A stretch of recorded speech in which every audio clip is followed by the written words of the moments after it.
I wanted to share, I've got a lot of experience in the industry, and I think we talked about how I see constantly on a weekly basis how businesses are sort of either costing themselves a lot of money or sometimes even worse, sort of failing because of some of the hiring decisions they made. It can be incredibly costly for a business, sometimes depending on the size of your business, millions of pounds if you make the wrong decisions. So I wanted to sort of come here today and share some of our knowledge and hopefully help all of you to make informed decisions.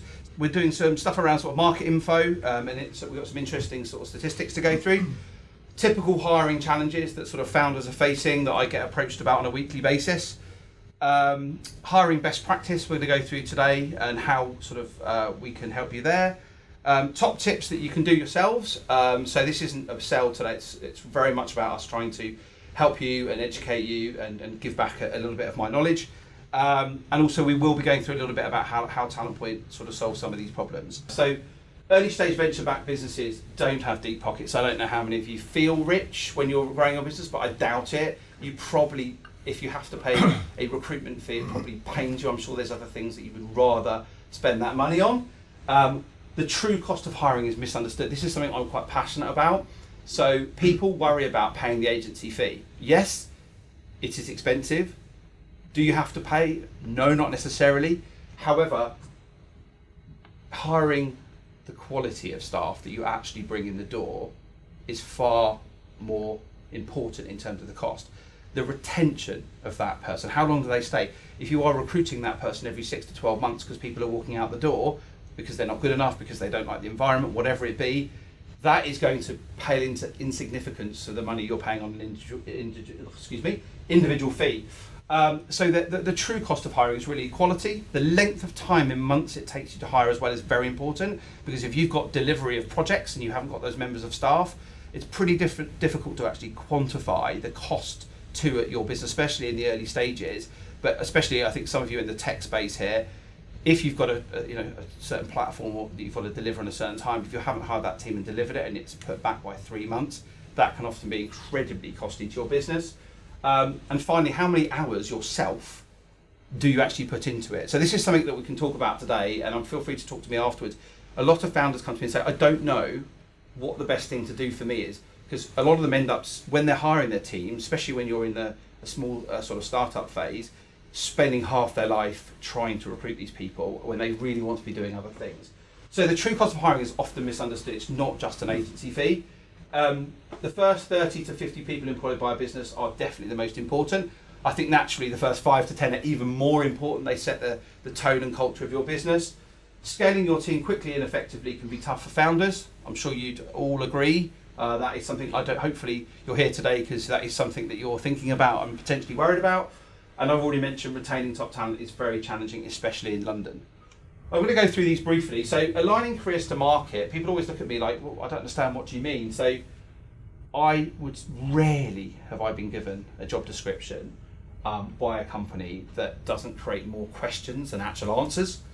Creating marketable positions, it's not just about writing great content when I talk about marketability. Have you thought about what people are going to learn in the role? It's very difficult. I completely empathise that if you are an early stage company, you can't make promises. You don't know what tomorrow brings, and that's part of the wonderful, exciting thing about being in a startup. But it is important that when you're hiring in certain markets, that you understand what that person wants and that you think about these things. Design the right selection process.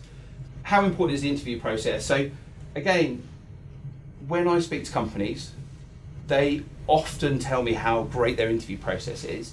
Some are good, but what they mean by that is how good are they at screening the right people for them. So a lot of people hire people and they feel that they get the right result from hiring that person.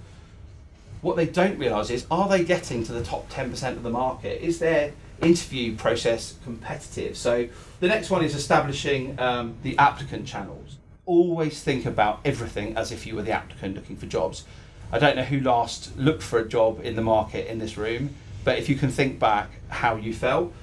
5 of the 8-stage methodology, positions are documented in an engaging manner. So I call this sort of job specs versus campaign briefs. So we create campaign briefs, you can call them what you like, but ultimately they should be a love letter. If you've done your research and you know these people exist, then why not actually write something that targets that person? If you knew your dream woman existed and you wrote her a love letter, you wouldn't just write her a generic drivel, you'd write it to that person. You'd know what she wanted to hear. Job specs shouldn't be any different. They should be tailored towards the people. Give context. No one does this. I can't think of how many job descriptions I've seen where context is given on every skill.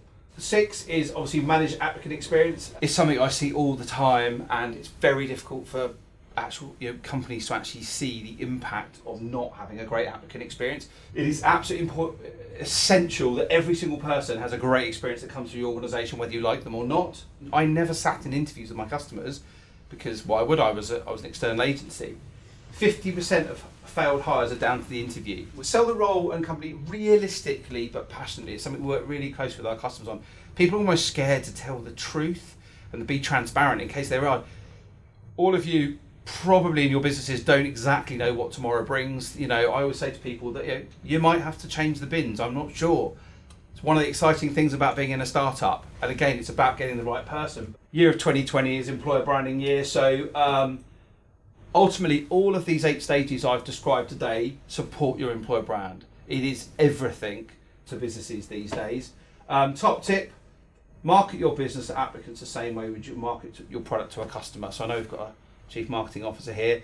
One of the things I often find is that the marketers are focused very much around the customer stuff, and they don't. Our teams are trained and motivated to try and come and work with someone like yourself to, even if we can get 3% of your time put into that, it's hugely beneficial.